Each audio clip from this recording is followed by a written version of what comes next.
Hi. Pwede makishare sa bago po? Pwede naman eh. Thank you.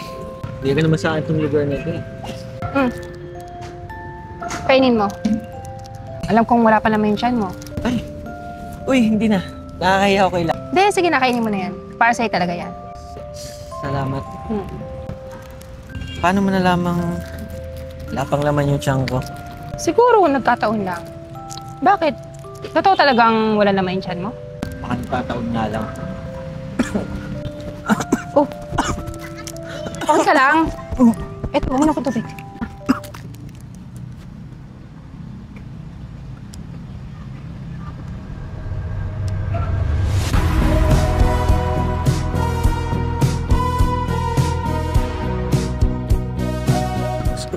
Sorry. Nakakahiya. Para tuloy akong bata na takot masamit. Uy, ano ka ba? Okay lang. Ang hirap kayang masamit lalo na pag wala ka dalang tubig. Wala yun. Salamat. Sige na, mauna na ako. Meron pa pala ako lalakarin.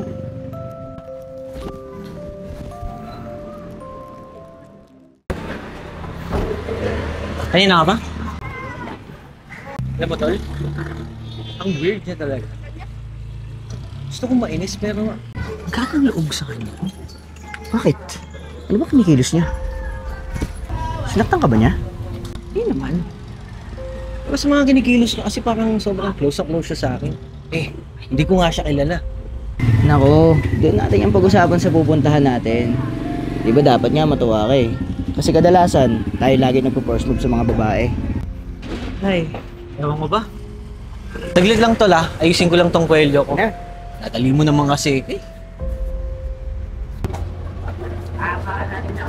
Hindi ka kasi mamadaliin. Tatagalin mo papapagayos mo. Sama. Paint my love, you should paint my love.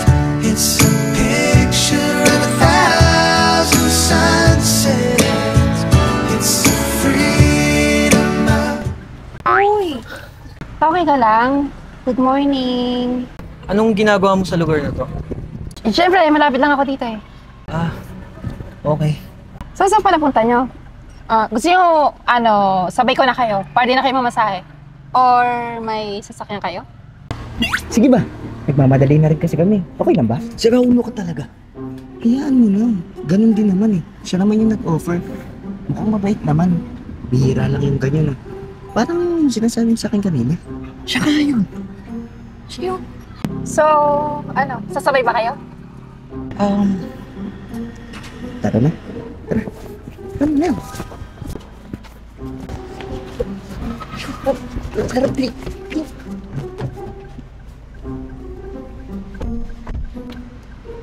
Okay na kayo? Seatbelt ka po muna, sir. Ako ba? Paano yung seatbelt?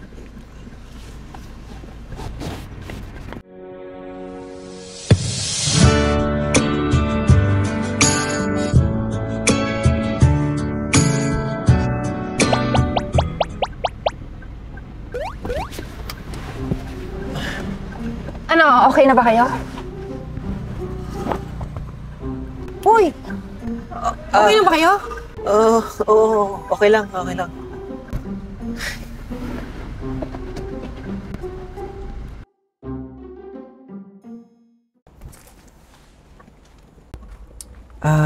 Hi. Ikaw pala. Nagugulit naman ako sa'yo. Pasensya ka na. Nilapitan kita kasi nakita kong parang hindi ka okay. Pwede ba akong magtanong sa'yo? Oo naman. Ano ang kaya mong gawin para sa taong mahal mo? Marami, pero depende. Paano depende? Depende kung gaano ko siya kamahal. Kaya kong gawin lahat para sa kanya. Kahit ikamamatay mo yung mga bagay na yon, kaya mong gawin yun para sa kanya? Hindi ko pang mamatay, no? Siyempre hindi. Pero depende nga. Tsaka, wala naman akong jowa ngayon. Okay ka lang? Ba't umiiyak ka? Ano bang problema? Bakit? Pati ako hindi mapakali. Teka, ano bang kailangan kong gawin? Baka mapatahan ka. Saglit nga. Hello.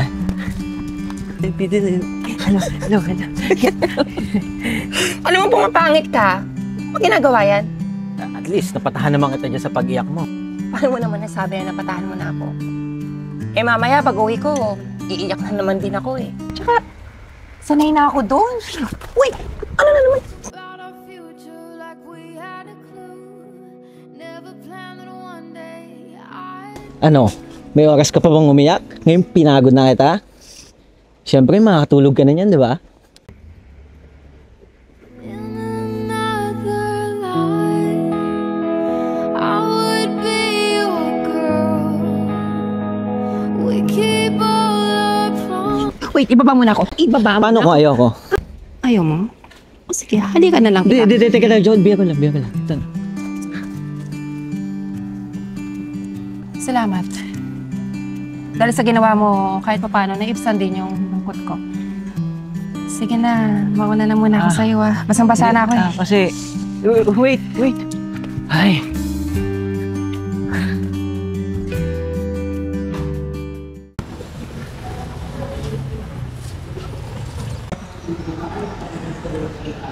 Sino to? Oh, anong ginagawa mo dito? Papasok na ako eh. May pasok ka? Kakasabi ko lang, Huwag ka na kaya pumasok. Maglaro na lang tayo. bata. Maglalaro tsaka ang dami kong kailangan gawin sa work ngayon. Hindi naman kasi larong pabata yung lalaruin natin. Papayag akong hindi pumasok, pero depende sa laro na yan. Papamagatan natin. Ano ang kaya mong gawin para sa taong mahal mo? At kunwari, ako yung taong mahal mo. At ikaw ang gagawa ng tatlong bagay na yun.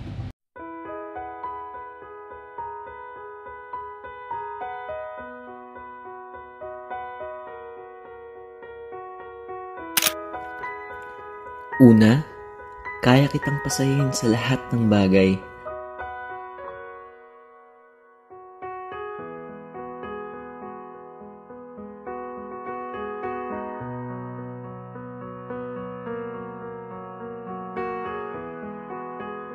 Kahit dumating ka na sa puntong naayawan ka na ng panahon dahil sa mga problemang pinagdaraanan mo.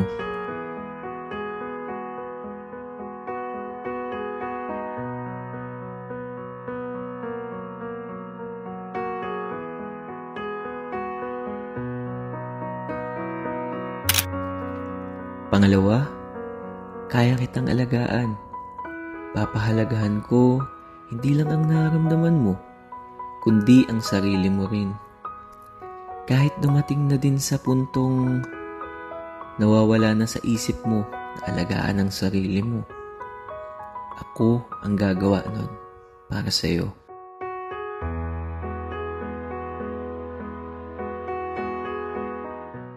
Saan na ba yun? Uy, Tim! Uy! Bigla ka nawala. Okay ka lang ba? Wait lang, pwede? Masakit ang ulo mo? Ako mag-iilot. Ano ba? Ba't mo ang kulit-kulit mo? Pwede ba tigilan mo na ako? Ginawa ko naman lahat ng naisip mong katarantaduhan ah. Di ba ako pwedeng manahimik lang saglit at hayaan mo? At pwede bang tantanan mo na ako? Sige, ito na ulitin. Hindi na mauulit. Uuwi na ako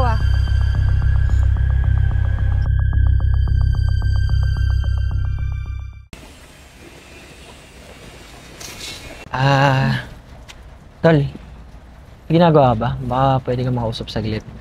Ngayon, tol, sasabihin mo. Sa mga bang tanongin, parang wala ka atas sa mood ah. Wala yan. Hindi lang talaga naging maganda gising ko. Sabi sasabihin mo. Ayun. Si Angel kasi napag-initan ko ng ulo kahapon.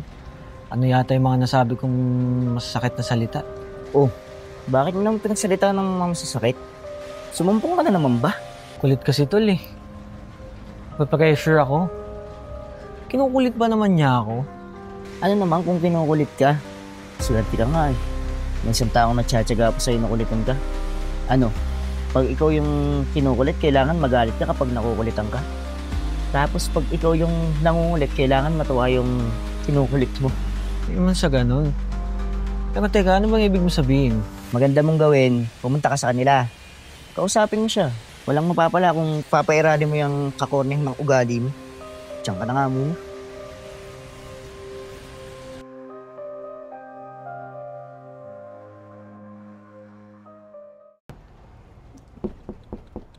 Angel, si Tim to.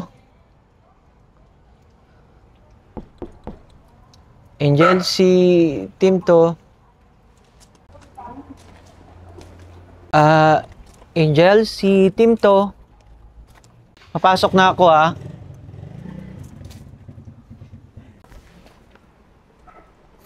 Ikaw pala yan. Bakit ka pala nandito?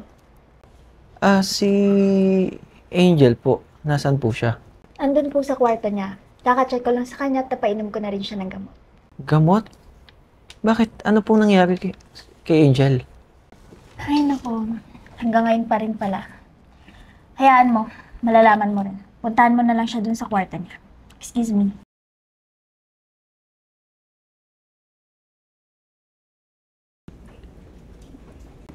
Angel?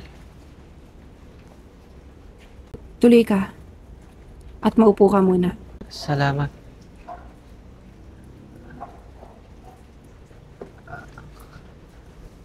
Ano yung ginagawa mo? Itong ginagawa ko ay para sa'yo.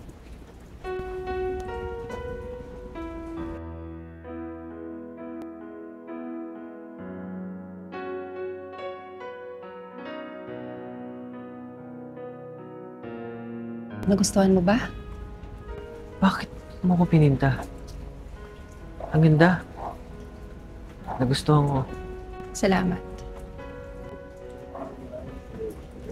10/10/24?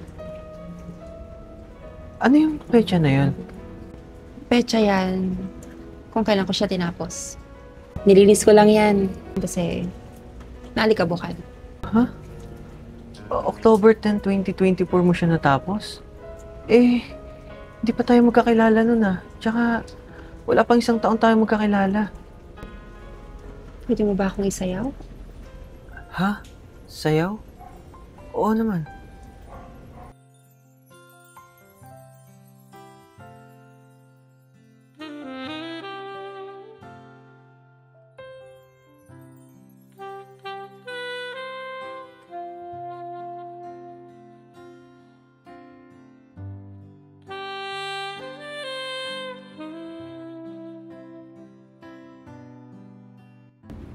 Ito nga pala yung litratong ipininta ko. Ano ka nagkaroon yan? Ipinadala mo to sa akin noong September 4, 2024. Ha? Paano yun? Kung hindi maging successful yung operation, ay namamatay ako. Ano ka ba? Hindi ka mamamatay. Kaya nga isasagawa yung operasyon na yun para gumaling ka tsaka kumapa yung buhay mo. Maging positive ka nga. Hindi mo gusto mong humapa pa yung buhay mo? Happy anniversary, love! Saan ka nagpunta? Ba't ang tagal mo? Ba't naman plastic rose pa yung binigay mo sa akin? Tagal mo lang bibigay mo sa akin? Siyempre, parang pagmamahal ko hindi nabubulok. Alam mo, kahit matatakutin ako sa mga ganyang kalaban, ha? Kaya kong gawin lahat para sa'yo. At yun ang pinapangako ko sa'yo habang buhay.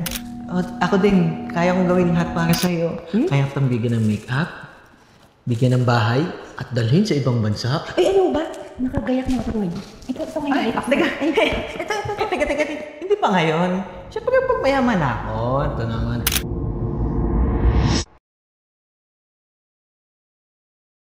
Okay ka lang?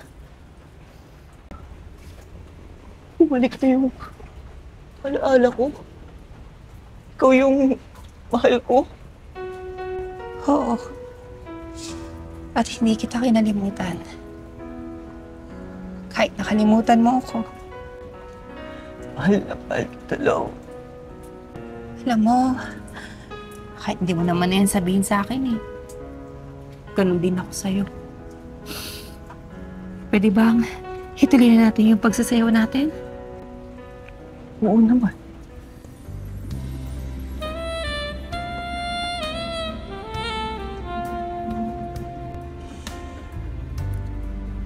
Gusto mo bang makita yung totoong itsura ko? Sa likod ng magandang kolorete na to? May makeup pa man nawala. Maganda ka para sa akin.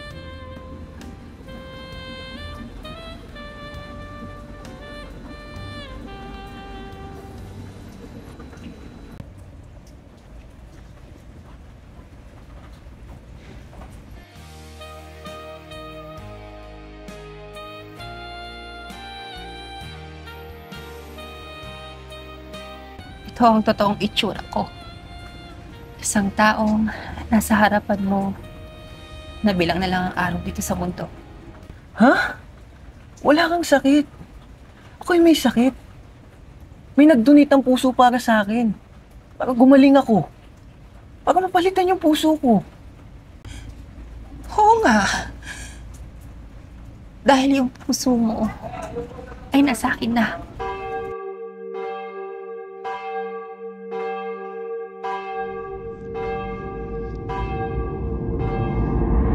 So, paano po, Doc? Magiging successful ho ba kung magkakaroon siya ng heart donor? Magiging successful. Gagawin ho namin ang lahat para maging maayos siya. Pero maaari siyang mawalan ng alaala. Maaaring 5 months, maaari ding tumagal ng taon. So, hindi niya ho ako maalala. Means, wala siyang maaalala. Ang tanging maaalala lang niya ay magsisimula sa pagising niya pagkatapos may isagawa ang operasyon. Anong pag-uusapan natin? May problema ba? May heart donor na ba? Opo, Doc. Puso ko po yung idodonate ko para sa boyfriend ko. At yun na lang po yung maaari kong gawin para sa kanya. Buhay mo ang kapalit dito sa desisyon mo. Lahat po gagawin ko para sa kanya. Kahit ano kaya kong gawin. Para mabuhay siya. At alam ko napakarami pa po niyang pangarap na kailangan to pa rin. Kung ikaw ang magiging heart donor, ay kakabit pa namin ang puso niya sa'yo.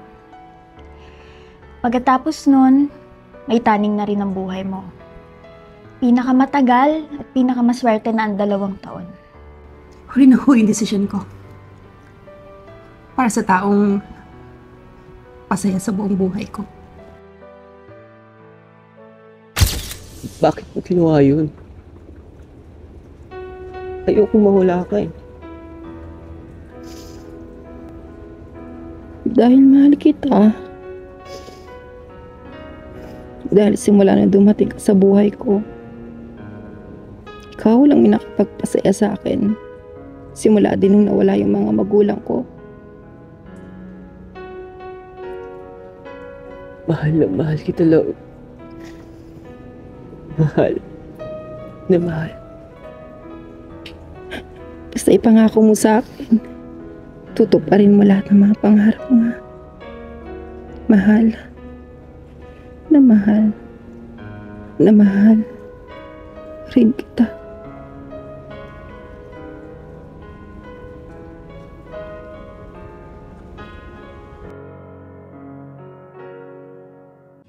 Paint my love. You should paint my Love! It's the picture of 1,000 suns.